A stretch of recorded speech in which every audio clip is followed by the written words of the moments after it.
नमस्कार। देश काल में आपका स्वागत है। मैं हूं मुकेश कुमार।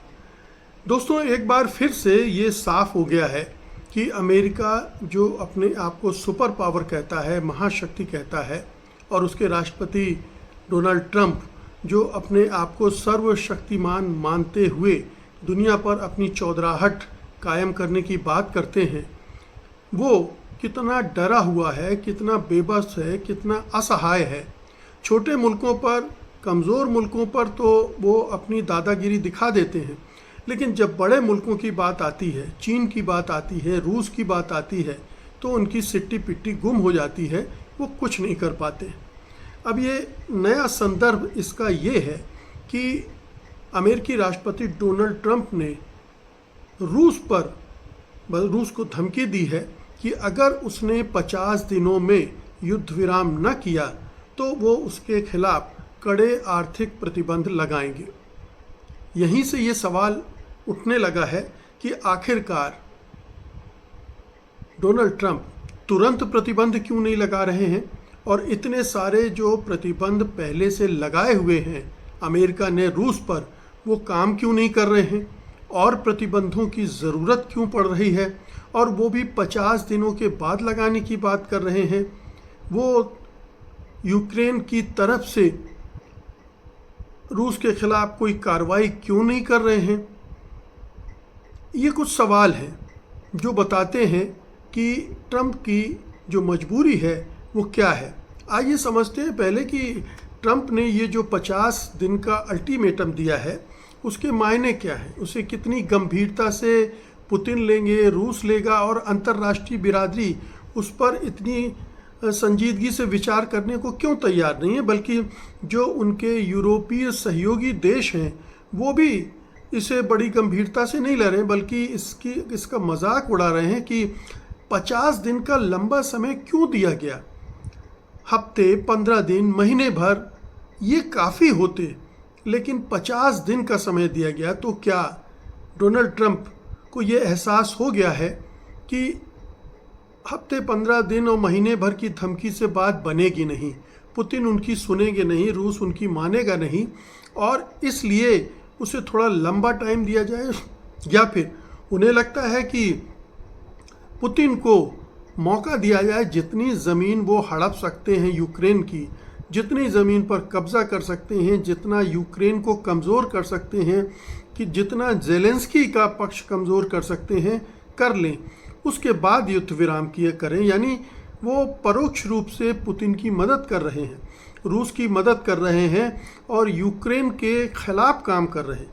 अब कहने को ये कहा जा सकता है कि यूक्रेन को उन्होंने पैट्रियट मिसाइल देने का ऐलान कर दिया है, लेकिन इसके पहले उन्होंने कितने ऐसे कदम उठाए हैं जो यूक्रेन के खिलाफ जाते हैं। यूक्रेन से उन्होंने रेयर अर्थ मेटल्स की डील करने की कर भी ली, लेकिन उसके बाद फिर जो हथियार उसे देने थे उस पर सैंक्शन भी लगा दिए, रोक लगा दी, उसे हथियार नहीं दिए, और इससे यूक्रेन की लड़ाई प्रभावित भी हुई। अब यूरोपीय देश कह रहे हैं कि 50 दिन अगर आप रूस को दे रहे हैं, पुतिन को दे रहे हैं, और उनका जो रवैया अभी तक रहा है उसके हिसाब से तो अब युद्ध और तेज़ होगा। वे पूरी ताकत से और भी जो ताकत जुटा सकते हैं उसको जुटाकर वो यूक्रेन पर टूट पड़ेंगे। तब क्या होगा? क्या 50 दिनों तक ये रूस को खुल्लम खुल्ला छूट दे दी गई है कि वो यूक्रेन में जो चाहे कर ले? तो ट्रंप का ये जो पूरा धमकी है वो बड़ी मजाक का विषय बन गई है। लेकिन कुछ मजबूरियां हैं ट्रंप की, पहले वो भी समझ ली जाए। पहली तो मजबूरी ये है कि वो ये वादा करके आए थे कि वो 24 घंटे में यूक्रेन का युद्ध रुकवा देंगे, और उन्होंने ये भी कहा था कि अगर मैं राष्ट्रपति होता तो यूक्रेन का युद्ध होता ही नहीं। तो ये दोनों बातें उनकी गलत साबित हो गई हैं। 6 महीने से ऊपर हो गए हैं और वो यूक्रेन में युद्ध विराम तक नहीं करवा पाए हैं। रूस और यूक्रेन के बीच उन्होंने बातचीत भी करवाई, और एक समय ऐसा आया था जब लग रहा था कि 15-20 दिन के अंदर ही युद्ध विराम हो भी जाएगा, लेकिन पुतिन बैकआउट कर गए, और बैकआउट कर गए इसलिए कि कुछ ऐसे मुद्दे थे जिसमें अमेरिका की तरफ से, नाटो की तरफ से, यूरोपीय देशों की तरफ से क्लैरिटी नहीं आ रही थी। उसमें सबसे बड़ा तो यही था कि यूक्रेन को नाटो का मेंबर बनाया जाएगा या नहीं जाएगा। दो टूक इसमें, इस मामले में भले ही ट्रंप ये बार बार साफ करते रहे हों कि यूक्रेन को ट्रंप का मेंबर बनने के बारे में नहीं सोचना चाहिए और जो ज़मीन रूस के कब्ज़े में चली गई है उसको भी वापस मिलने की उम्मीद उसे नहीं रखनी चाहिए। ये दोनों बातें वो कह चुके हैं, लेकिन नाटो के स्तर पर, यूरोपीय देशों के स्तर पर इसकी कोई चर्चा नहीं हुई है, इस पर कोई सहमति नहीं बनी है। तो कब अमेरिका पलट जाए, यूरोपीय देश पलट जाए, नाटो पलट जाए, ये रूस और पुतिन को भरोसा नहीं है। तो वो बैकआउट कर गए और इस तरह का भरोसा अभी भी इस तरफ से दिया नहीं जा रहा है। तो पुतिन अपनी स्थिति को मजबूत करने के लिए जो कुछ कर सकते हैं वो कर रहे हैं और वो करेंगे भी। और पुतिन अमेरिका को बहुत नज़दीक से जानते हैं, आखिरकार वो KGB के एजेंट रह चुके हैं यूरोप में और इतने सालों से रूस और पहले सोवियत संघ दोनों की स्थिति को जानते हैं, अंतर्राष्ट्रीय सियासत को समझते हैं और अमेरिका की धौस धमकी डपट को भी समझते हैं। और ये भी समझते हैं कि अमेरिका आज से 25-30 साल पहले वाला अमेरिका रहा नहीं और वहाँ के राष्ट्रपति की हैसियत भी पहले के राष्ट्रपतियों जैसी नहीं है। और डोनाल्ड ट्रंप तो खुद बहुत कमज़ोर राष्ट्रपति साबित हो रहे हैं और विचलित, कहना चाहिए कि अस्थिर मानसिकता वाले नेता हैं। ये तो मजबूरी है ही ट्रंप की, और ये दूसरी मजबूरी उनकी ये है कि वो अपने आप को एक पीस मेकर के तौर पर पेश करना चाहते हैं और नहीं चाहते हैं कि वो युद्ध में शामिल हो, अमेरिका युद्ध में शामिल हो। और वो जो उन्होंने भारत पाकिस्तान के युद्ध विराम का क्लेम लगातार कर रहे हैं या ईरान पर इजराइल के हमले के बाद वहाँ युद्ध विराम कराने की का श्रेय ले रहे हैं और दोनों के बल पर नोबेल प्राइज़ हासिल करना चाहते हैं, और वो ट्रंप में जाकर, यूक्रेन में जाकर उस पर पानी फिर जाए। तो वो ये भी नहीं चाहते हैं। वो ये भी नहीं चाहते हैं अमेरिका फर्स्ट की नीति के तहत कि अमेरिका का बहुत कुछ दांव यूक्रेन में लगे, उसे बहुत ज़्यादा खर्च करना पड़े, क्योंकि जो मागा उनका सपोर्टर है, मेक अमेरिका ग्रेट अगेन वाला, वो ये बिल्कुल भी पसंद नहीं कर रहा है। और ट्रंप ने खुद भी कहा था कि वो दुनिया की जो जंगें हैं उनमें नहीं उलझेंगे, ना तो अपने सैनिक भेजेंगे और ना ही अपने हथियार मुफ्त में देंगे। तो ये वादा करके वो सत्ता में आए हैं। वो वादा भी वो तोड़ने की स्थिति में नहीं है, क्योंकि वैसे ही उन्होंने जितने भी कदम अभी तक उठाए हैं टैरिफ वगैरह के मामले में या प्रवासियों को बाहर निकालने के मामले में, सब उल्टी पड़ रही हैं। टैरिफ की वजह से अर्थव्यवस्था डावाडोल हो रही है, बहुत सारे नुकसान हो रहे हैं और उसका कोई अंत नहीं दिख रहा है। अब फिर से डेडलाइन टैरिफ की बढ़ानी पड़ी है, अब 1 अगस्त कर दी है। उसके बाद क्या होगा, अभी तक मुश्किल से 3-4 देशों के साथ उनके समझौते हुए हैं। दावा उन्होंने 3 महीने पहले ये कहा था कि 200 देशों के साथ समझौते करेंगे। तो उस मामले में कोई ठोस प्रगति तो हो नहीं रही। तो नाकामी उस मोर्चे पर भी मिल रही है और यूक्रेन का मोर्चा जो है वो भी उनके लिए बड़ी मुसीबत का साबित हो रहा है। कुछ और चीज़ें हैं जो अनऑफिशियल हैं, जिनके बारे में सब समझते हैं, और वो ये है, मतलब वो इस तरह की चीज़ें हैं जो जिनके बारे में कयास लगाए जाते रहे। मसलन ये कि ट्रंप जिस तरह के व्यक्ति हैं, लंपट हैं, वो उनकी कुछ रूस में कुछ यात्राएं थीं, उनमें कुछ ऐसा उन्होंने किया होगा और उनके वीडियो, उनके प्रमाण पुतिन के पास होंगे और जिनके बल पर वो उन्हें ब्लैकमेल कर सकते हैं। दूसरा ये कि ट्रंप के अपने कारोबारी हित हैं जो रूस में भी है और उनको प्रोटेक्ट करने के लिए नहीं, उनको प्रमोट करने के लिए भी वो पुतिन के साथ अपने संबंधों को ख़राब नहीं करना चाहते हैं।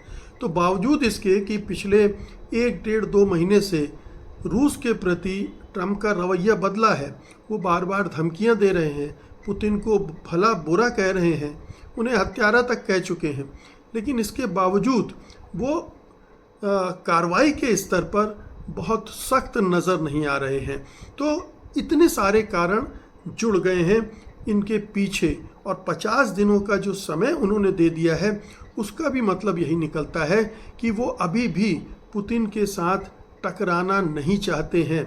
और आप देखिए कि इसी के साथ उन्होंने सेकेंडरी सैंक्शन की भी बात की है, यानी वो केवल रूस पर प्रतिबंध लगाने की बात नहीं कर रहे हैं, वो ये भी कह रहे हैं कि जो रूस के साथ कारोबार करेंगे उन पर भी 100% प्रतिबंध लगाएंगे। ध्यान रखिए, अभी एक हफ्ते पहले ही उन्होंने कहा था कि वो 500% टैरिफ लगाएंगे उन देशों पर जो रूस से कारोबार कर रहे हैं, यानी दो प्रमुख देश हैं चीन और भारत, इन दोनों पर 500% टैरिफ लगाने की बात कर रहे थे।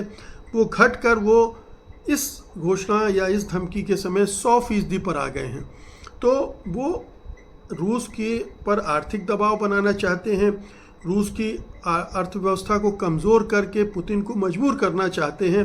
इसलिए न केवल रूस पर प्रतिबंध लगाना चाहते हैं बल्कि उनके साथ व्यापार कर रहे देशों पर भी प्रतिबंध लगाकर उन्हें हटाना चाहते हैं। लेकिन जैसे कि हमने अतीत में भी देखा है, कितने भी प्रतिबंध रूस पर लगे वो कारगर साबित नहीं हुए। रूस ने उनकी परवाह नहीं की और अपनी पैरेलल व्यवस्था बनाते चले गए। और यूरोप के उनके अपने मित्र देश मानते हैं कि जो उन्होंने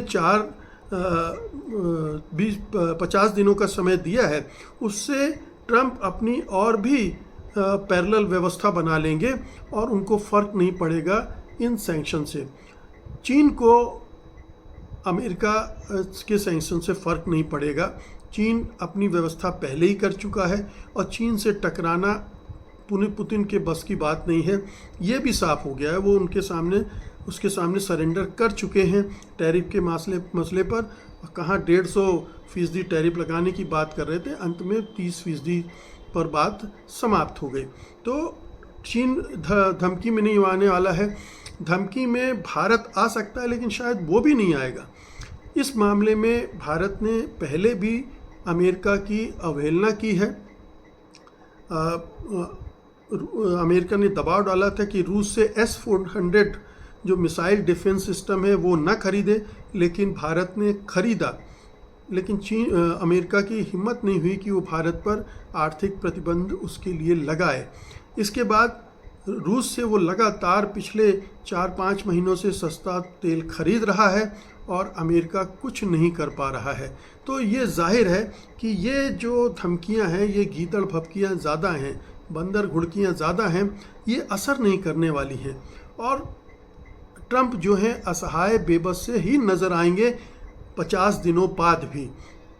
बेहतर होगा कि वो पुतिन के साथ कोई शिखर वार्ता करें, आपस में मिल बैठ कर बात करें और रूस की जो चिंताएं हैं, ख़ास तौर पर जो नाटो की वजह से चिंता है, उससे उनको मुक्त करें।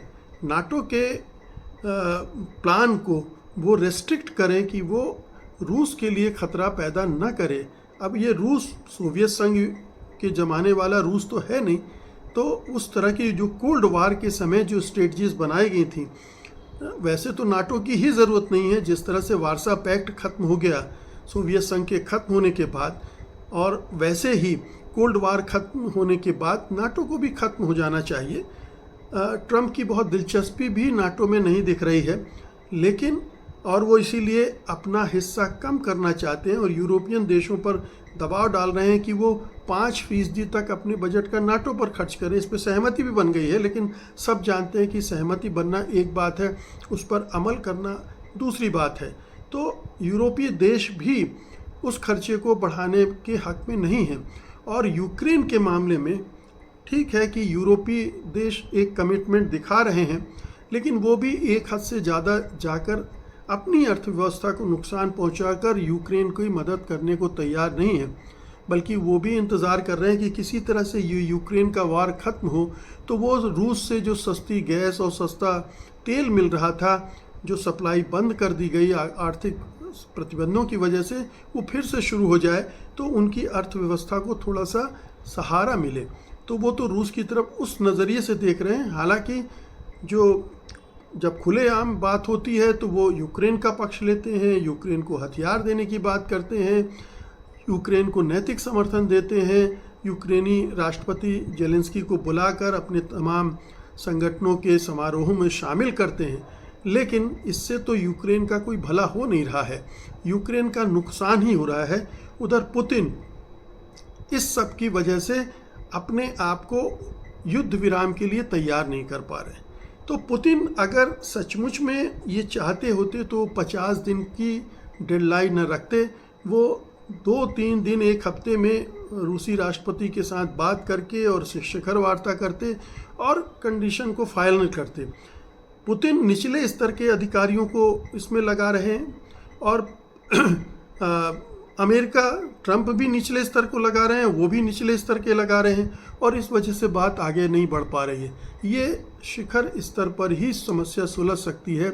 और अगर सचमुच में ट्रंप नोबेल पुरस्कार चाहते हैं, वो चाहते हैं कि उन्हें पीस मेकर की तरह जाना जाए, वो चाहते हैं कि डील मेकर की तरह जाना जाए, ना कि उनको उनके बारे में जो धारणा बन चुकी है ट्रंप के बारे में कि दरअसल वो एक डरपोक आदमी है, उनसे कुछ होगा जाएगा नहीं, क्योंकि अंततः उनके बारे में एक और प्रचलन में है, उनको टैको कहा जाता है, taco, Trump always chickens out. ये उनके बारे में ये चालू हो गया है कि वो हमेशा डर कर पीछे हट जाते हैं और पुतिन इस बात को समझते हैं, इसलिए वो अपनी सख्ती के साथ, दृढ़ता के साथ अपना अभियान जारी रखे हुए हैं। तो ट्रंप अगर कमज़ोर है, अमेरिका कमज़ोर है, सुपर पावर कमज़ोर हो चुका है, तो जाहिर है कि जो दूसरी शक्तियां हैं जिनमें मादा है खड़ा होने का, जिनमें साहस है, वो इसका फ़ायदा उठा रही हैं। चीन ने उठाया, रूस ने उठाया, भारत भी उठा सकता था, लेकिन भारतीय प्रधानमंत्री नरेंद्र जी सरेंडर नाथ निकले और उन्होंने समर्पण कर दिया। इस वजह से बहुत सारी चीज़ें भारत के खिलाफ अंतर्राष्ट्रीय जगत पर जा रही हैं। उम्मीद करना चाहिए कि इस सारी चीज़ों के परिवर्तन से उनको भी ज्ञान मिलेगा और वो भी अपनी नीतियों को अब नए हिसाब से गढ़ेंगे और ट्रंप के सामने समर्पण नहीं करेंगे। लेकिन ये दूसरा पक्ष है, समर्पण नहीं इसलिए भी करना चाहिए कि रूस से उन्हें सस्ता तेल और गैस मिल रही है और वो हमारे आर्थिक स्थिति को बहुत कुछ संभाले हुए, हमारा जो विशाल मुद्रा भंडार हो गया है वो इसी वजह से है कि हमें एक तो रूस से सस्ता तेल और गैस मिल रहा है, दूसरा रूस को हम रुपए में भुगतान कर रहे हैं, तो डॉलर का हमारा रिजर्व अच्छा खासा बढ़ गया है। तो इस सब को ध्यान में रखते हुए भारत को अपनी नीति थोड़ा बदलनी चाहिए और ट्रंप अगर सचमुच में यूक्रेन में शांति चाहते हैं तो उन्हें सीधे ट्रंप से, पुतिन से बात करनी पड़ेगी और तभी जब दोनों नेता एक प्लेन पर आ जाएंगे तभी कोई समझौता होगा, तभी कोई युद्ध विराम होगा। नहीं तो 50 दिन खत्म होने के बाद ट्रंप को फिर 50 दिन, 30 दिन, 40 दिन का समय देने पड़ेगा और इस तरह से उनकी फजीहत होती रहेगी, उनका मजाक बनता रहेगा और पुतिन अपने हिसाब से चीज़ों को घुमाते आगे बढ़ाते रहेंगे। बहुत बहुत शुक्रिया आपका, धन्यवाद, नमस्कार।